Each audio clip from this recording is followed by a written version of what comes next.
माँ एक ऐसा फिक्रा है जो दोनों होठों को मिलाने के बगैर अदा नहीं किया जा सकता। लफ्ज़ माँ सुनते ही दिलो दिमाग ऐसे तरोताज़ा हो जाते हैं जैसे बारिश बंजर ज़मीन को तरोताज़ा कर देती है। माँ के बगैर घर हमेशा वीरान नज़र आता है। माँ को अल्लाह तबारक व तआला ने ये दर्जा अता किया कि माँ के कदमों तले जन्नत रख दी। Paradise is under the feet of mothers. माँ औलाद की परवरिश में अहम किरदार अदा करती है। माँ का एहसास उस वक्त होता है जब माँ का साया सर से उठ जाता है। मगर आजकल की औलाद इतनी लाचार है कि उसके पास माँ के लिए वक्त ही नहीं। अगर माँ की तबीयत ख़राब हो जाए या उन्हें एक मुस्तकिल तीमारदार की ज़रूरत पड़ जाए या माँ को हॉस्पिटल में दाखिल कराने की ज़रूरत पड़ जाए तो सारे भाई बहन एक दूसरे का मुंह तकते रहते हैं। कोई कहता है कि ये जिम्मेदारी भाई पर है, कोई कहता है कि नहीं ये बहन पर इसकी जिम्मेदारी है, कोई कहता है कि नहीं भाभीियों पर इसकी जिम्मेदारी है। Similar ideas are exchanged. इस तरह के ख्यालात का तबादला होता है और बिल आखिर जाकर एक नर्स पर सबका इत्तेफाक होता है। क्यों? इसलिए कि नर्स रखने में वक्त की किल्लत नहीं होती, वक्त खर्च नहीं होते, बल्कि नर्स रखने में पैसे खर्च होते हैं।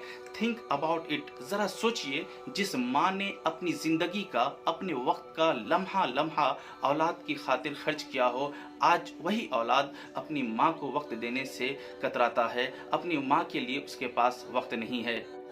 ये हर नस्ल का अलमिया है कि जब इंसान किसी ऊपरी मकाम पर पहुंच जाता है तो वह उन सारी चीज़ों को भूल जाता है, वह उन सारी चीज़ों की कदर करना छोड़ देता है जिसकी वजह से वह उस मकाम तक पहुंचता है। Did you forget? क्या आप भूल गए कि माँ एक ऐसा रिश्ता है जो आपके पैदा होने से 9 माह पहले बन जाता है।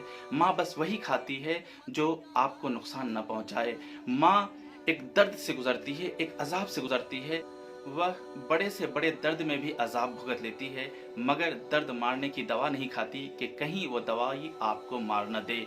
आप उसे उसके पसंद की खाने छोड़ा देते हैं, लेकिन फिर भी वो आपसे बेइंतहा मोहब्बत करती है। अगर वह गिरती भी है तो पेट के बल नहीं गिरती, बल्कि पहलू के बल गिरकर अपनी हड्डी तोड़वा लेती है, मगर आपको बचा लेती है कि आपको कहीं कोई तकलीफ न पहुँचे।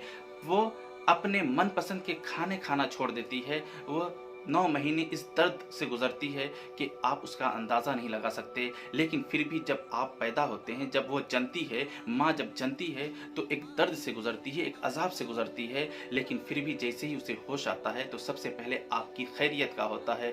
दुनिया वाले आपको आपकी शक्ल देखकर आपसे मोहब्बत करेंगे, लेकिन माँ ही है जो बिन देखे आपसे बेइंतहा मोहब्बत करती है। दुनिया का कोई रिश्ता इस खुलूस की मिसाल पेश नहीं कर सकता। वह आपके ऐबों को छुपा छुपा कर रखती है और आपकी हिमायत में उज़्र तलाश करके आपको हैरान और आपके वालिद को मुतमईन कर देती है। अगर घर का कोई गार्जियन किसी बात की वजह से आपका खाना बंद कर दे तो वह चुपके से खाना खिला देती है। अगर कोई मेन गार्जियन आपको घर से बाहर निकाल दे तो वह चुपके से दरवाज़ा खोल करके आपको अंदर बुला लेती है। इसलिए जिनकी माएँ नहीं हैं तो वो अपने माँ के लिए इसाले सवाब करें, और जिनकी माएँ अभी दुनिया में मौजूद हैं तो वो इसको एक नियामत समझें, इसलिए कि दुनिया में माँ बाप एक ऐसी नियामत है जिसका कोई बदल नहीं है। इसलिए आप अपनी माँओं की कदर करें, क्योंकि अगर आप अपनी माँ से मोहब्बत करेंगे तो ये मोहब्बत पलट कर आपके औलाद की तरफ से आपको मिलेगी। इसलिए अपनी माँ की कदर करें। भुला के नींद अपनी सुलाया हमको, गिरा के आंसू अपने हंसाया हमको, दर्द कभी न देना उन हस्तियों को, खुदा ने माँ बाप बनाया जिनको। दुआ है कि अल्लाह तबारक व तआला हमारे माँ बाप को सलामत रखे और उनका साया हमारे सरों पर तादेर कायम व दायम रखे और उनकी कदर व मंजिलत करने की तौफीक अता फरमाए। आमीन सुम्मा आमीन। और जिनकी माएँ फौत हो गई हैं उनको जन्नतुल फिरदौस में आला मकाम अता फरमाए। आमीन सुम्मा आमीन या रब्बल आलमीन। मैं हूँ कौन मुझको बताया है माँ ने, मुझे पहला कलमा पढ़ाया है माँ ने। वो ये चाहती थी कि मैं सीख जाऊँ, कि पढ़ पढ़ के कुरान सुनाया था माँ ने। खुदा से मिलाती है माँ, बहुत याद आती